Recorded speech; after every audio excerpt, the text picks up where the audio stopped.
최대 맥시멈으로 간다 해도 9파동으로 가는데, 그럼 물론 첫 번째 여기서 하락 파동을 직전 고점을 돌파한 종목은 무조건 매수를 해야 되죠. 즉 하락 추세가 쭉 이어지다가 지난 고점을 돌파해 나가면서 이 저점을 지난 저점을 경신하지 않았다. 즉 이것이 뭐냐, 모든 이야기가 여기서 한 가지로 다 모일 수 있습니다. 예를 들면 지난 계속 하락하던 종목이 고점을 돌파하고 저점을 경신하지 않았다. 뭐냐, 역물이 어깨형의 패턴이다. 반전 패턴이다. 혹은 이것은 뭐냐, 엘리어트 파동 이론에서 1파동의 출발이다.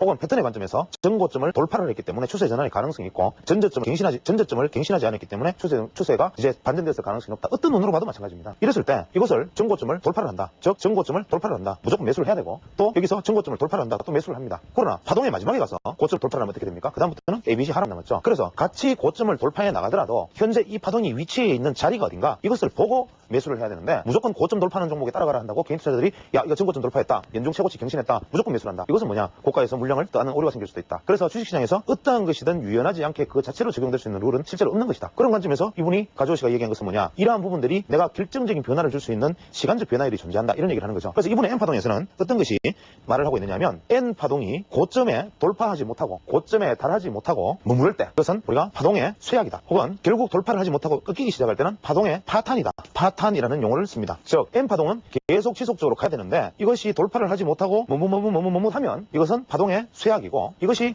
돌파하지 못한 채 결국 꺾여서 저점을 갱신하면 이 저점을 갱신을 하는 순간부터는 이제부터는 파동이 파탄이다. 즉 상승파동은 끝났다, 이렇게 얘기를 하는 겁니다. 즉 하락에서도 마찬가지겠죠. N파동이 나아가다가 이 N파동이 무르지 못하고 미약한 모습을 보이면 파동의 쇠약이 도래했고, 이것이 만약에 직전 고점을 돌파해버리고 이 저점을 갱신하지 않는다면, 즉 저치 갱신이 일어나지 않는다면 이것은 뭐냐, 하락파동의 파탄이다. 그래서 이분의 파동론의 개념은 복잡하게 1, 2, 3, 4, 5, 1, 2, 3, 4, 5에서 파동의 목표치를 재는 것이 아니라 지극히 단순화해서 주가는 이렇게 파도처럼 흔들리면서 가는 것이고, 그냥 이 파도처럼 가는 개수를 보는데 목표치를 멀리 익어도 보지 마라. 그냥 이 N파동에 있어서 뭐 N 계산값이든지 P 계산값이든지 뭐 어떤 V 계산값이든지 어떤 계산값을 가지고 이 파동의 목표치를 측정해 나가라. 그냥 그 다음에 이것이 저점을 하회하지 않는 한은 그냥 계속 파동의 연결이라 생각하고 끝까지 들고 있어라. 여기에서 1, 2, 3, 4, 5파동을 세고 지그재그 뭐 플랫 조정 무슨 조정 얘기할 필요도 없다. 무조건 저점 갱신 안 하면 어떻게 가든지 간에 나는 들고 있고, 고점 갱신하거든 무조건 더 사라. 다만 이것이 최대 상승이 7개에서 9개 정도, 하여튼 무조건 9개가 나오면 이유 불문하고 무조건 팔아라. 다만 이것들의 사이에서 러닝 커렉션 형태가 나타난다면 앞에 있는 파동의 숫자만큼 또 더 오를 테니 그때까지 무조건 들고 가라. 이러한 얘기를 하고, 이러한 형태가 나타난다면 앞에 있는 파동의 숫자만큼 또 더 오를 테니 그때까지 무조건 들고 가라. 이러한 얘기를 하고, 이러한 어떤 인과관계에서 반드시 뒷받침돼야 되는 게 뭐냐면 시간적 절대치입니다. 이 시간적 절대치에 대해서는 제가 얘기를 하겠지만,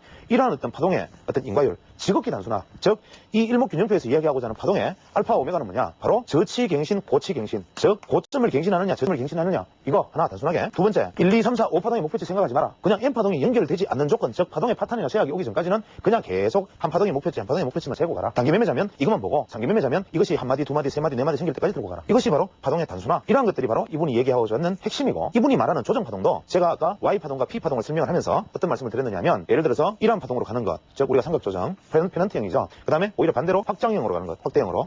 이런 것은 확장형이다. 그럼 떨어지기 쉽겠죠. 이러한 파동 전체도 이분은 하나의 어떤 일봉의 개념, 물론 일봉으로 이야기는 안 했지만 우리가 일봉을 한번 보겠습니다. 그냥 전체 오르는 양봉 하나에 감사지는 음봉들, 혹은 전체 떨어지는 음봉 하나에 그냥 안에 들어있던 양봉들, 이걸로만 봐서 한 개의 어떤 장악했던 이 패턴들만 관심을 갖고 나머지는 장악당한 거다. 그러니까 조정도 복잡하게 생각하지 말고 여기서 이 안에 어떤 형태로 가든 간에 그냥 이것이 하나다, 이렇게 얘기한 겁니다. 그래서 이분이 이 안에서 이루어지는 봉의 패턴, 예를 들어서 뭐 붉은 적병이, 예를 들어서 빨간 봉이, 상승봉이 뭐 5개가 연속 나오고 그 안에 음봉이 예를 들어서 2개가 포함되고 또 나왔다, 이러면 외생용어로 제가 다음 시간에 설명하겠지만 이러한 패턴들을 쭉 설명했습니다. 이러한 패턴들을 가지고 이야기하면서 이 외생용어를 약간 묘하게 바뀌어가지고 이 정보를 지금 파는 사람도 있죠. 그런데 이분이 이야기한 이 책을 그냥 읽어보면 과연 이러한 패턴들을 내가 돈 주고 사야 되는 정보인가 하는 데 대해서 상당히 의문이 생길 겁니다.